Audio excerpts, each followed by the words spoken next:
Good afternoon, brothers and sisters. Unbelievably, here we are. It's the end of October. Um, Crazy. Absolutely blows my mind. I wanted to jump on real quick, mainly because after today, things get really, really busy for me. And so I didn't want to miss a monthly video, especially at this crucial time of the year, for a lot of stuff. So let me kind of run down where we're at, where we've been, and where we're headed. As you know, last month you saw that I reached out multiple times in regards to the Social Security Fairness Act. I am very happy to tell you that the discharge petition did receive its 218 votes, which you should have heard about a week plus ago. Oh no, my gosh, it's been almost a month now. Anyway, I sent the emails out. Hopefully, you guys have heard that. You've seen the news. I will tell you, it was a heck of a push. I was on the phone with Arizona representatives. I won't.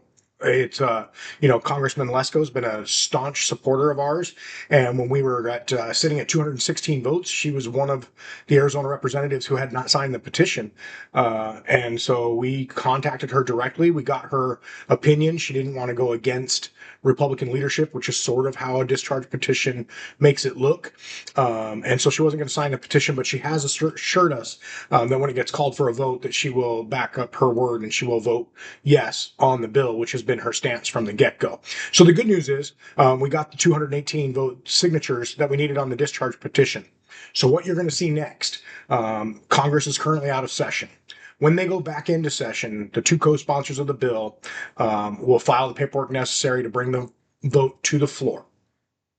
Now, in Congress, we have 329 co-sponsors as of the last national board meeting. So more likely than not, it will make it through Congress. I want to try and, I don't want to tell anybody there's anything guaranteed in politics, especially politics right after an election has taken place and results are known. It's hard to predict the future in some of those scenarios, but it should make it through the House. Currently sitting at 62 co-sponsors in the Senate. Um, that again, here we are. It's going to be right after an election. Some people are going to be reelected. Some people are not. Some people are going to be on their way out. Some people are going to be on their way in. So our work is going to be cut out for us when it gets to the Senate. All right. So that's kind of where we stand on HR 82, Social Security Fairness Act. You should be seeing some movement on that here in the next 2 weeks. Now, the other thing I want to point out about Social Security Fairness Act, you guys know, if you look back to like probably my second or third video that I posted for you guys, we were talking about the Social Security Fairness Act, and we've been working on this and working on it and working on it for years. For years, FOP has been working on this. And now, strangely, as we get close to a finish line, like we're running a marathon and we're at like mile 25 and a half ish. And now all of a sudden, out of the woodwork, there's other organizations that are jumping in, taking credit, and talking about how the discharge petition was their victory. I want to make this very clear. FOP, IAFF, our firefighter brothers, we were the ones standing on the Capitol lawn. We were the ones demanding action this year. There were no other organizations there. Know how I know? Because I was there. I was on those Capitol steps. I was holding my sign asking for Social Security fairness.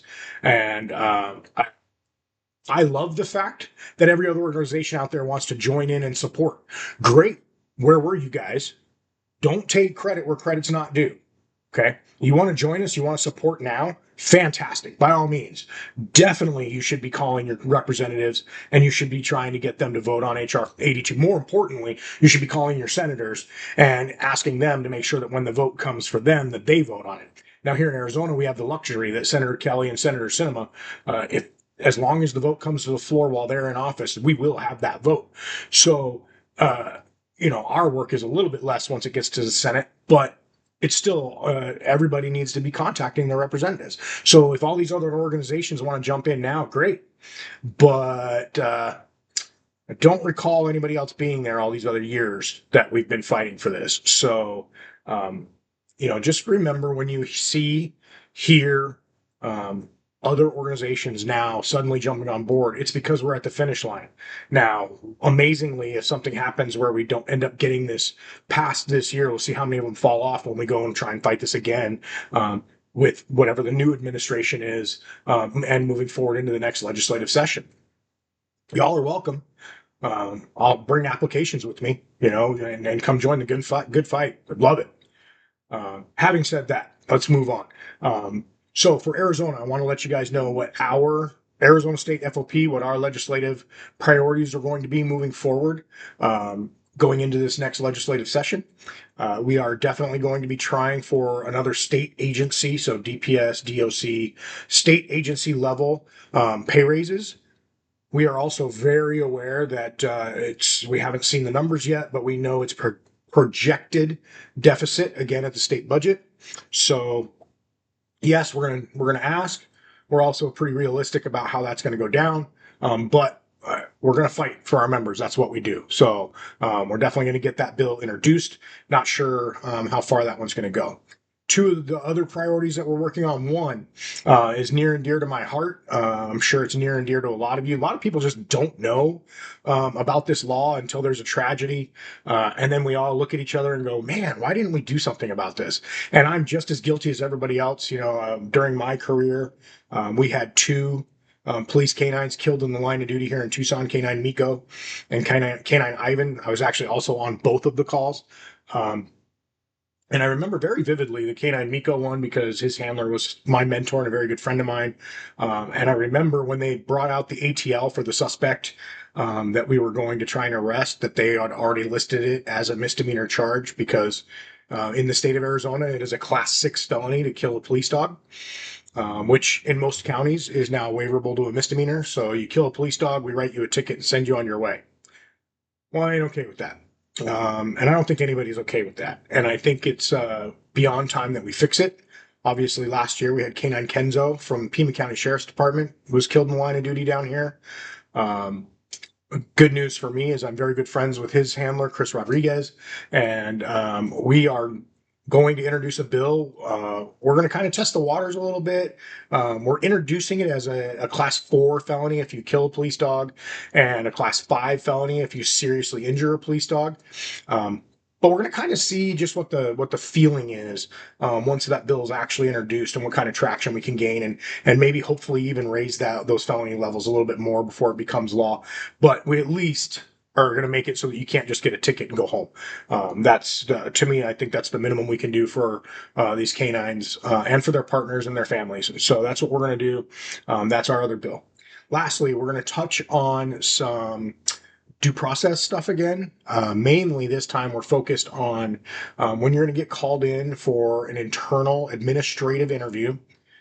We are going to try and get the law to state that the department has to provide you with everything they have against you. So reports, complaints, video, whatever it is they have, that they have to give you at least 24 hours to review said information. Now, obviously, if you as the officer, going in, oh, this is a joke, I knew this was coming, I just want to get this over with, you can waive that requirement, but we want to make it so that it's a requirement that the department actually gives you time to review whatever information that they have against you. And we thought 24 hours was palatable, and hopefully we can get that through.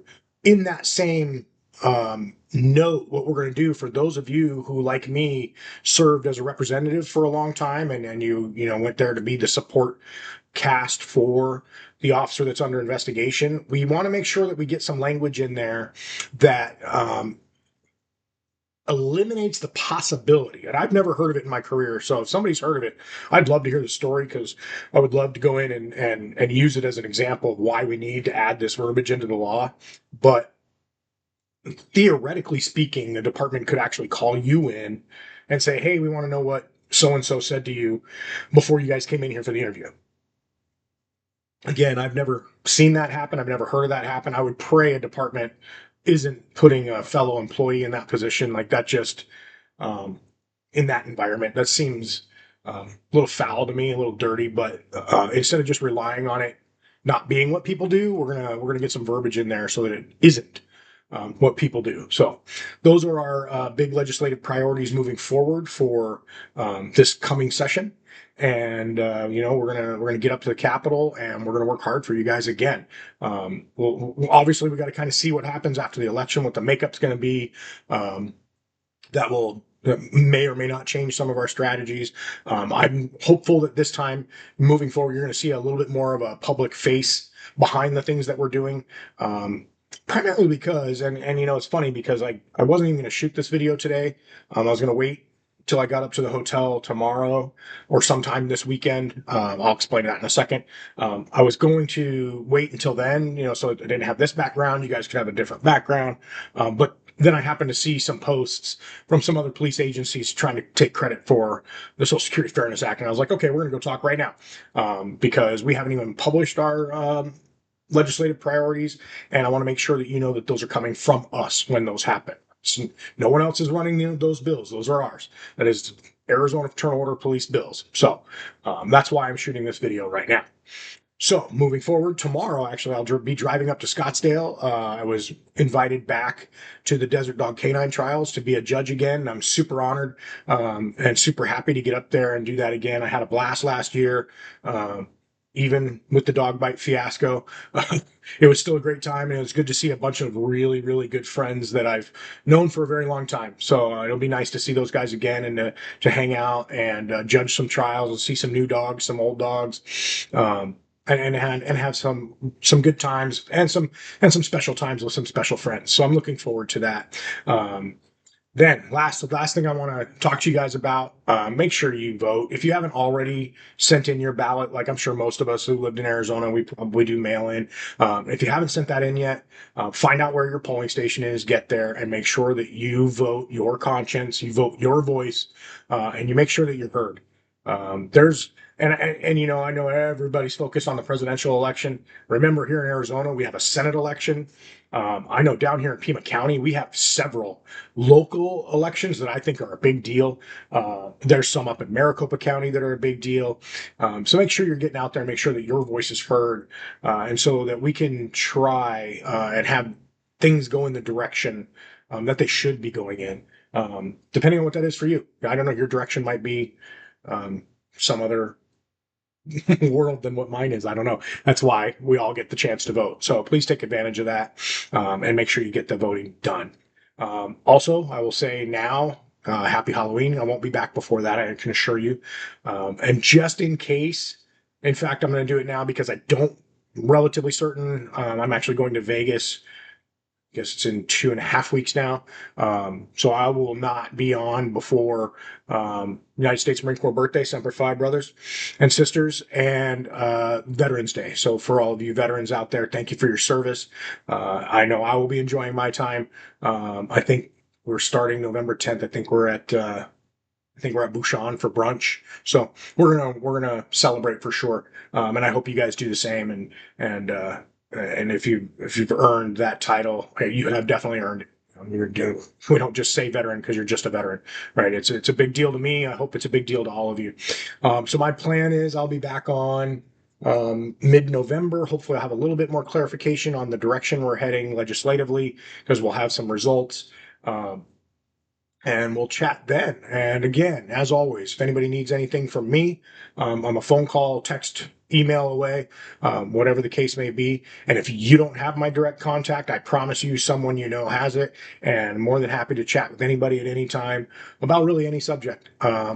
If you are doing nothing Saturday and Sunday, this coming weekend, this Saturday, this Sunday, and you happen to be anywhere near Westworld in Scottsdale, do yourself a huge favor. Come watch these dogs in action. Swing by. Thank you, Lodge 44. I can't believe I almost forgot this. Lodge 44, awesome. They're going to have a booth set up for FOP. I'm bringing brochures up with me that will basically try and recruit more people to the FOP. So if you ain't got anything going on Saturday and Sunday, now you do. Come. I'm going to be a little hard to find. I'm judging off-site in the morning hours, but then I should be hanging around the actual trials there at Westworld in the afternoons. So you can come see me, you can come see Lodge 44 people, and of course you can come see some amazing dogs and some amazing handlers in action.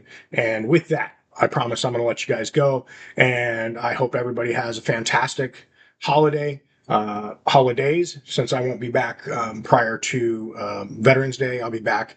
I will be back before Thanksgiving, so we'll talk about Thanksgiving then. With that, I will let you all go. Stay FOP strong, and if you ever have any questions, just holler. All right. With that, please stay safe. Stay safe. Thanks, guys. Talk to you soon.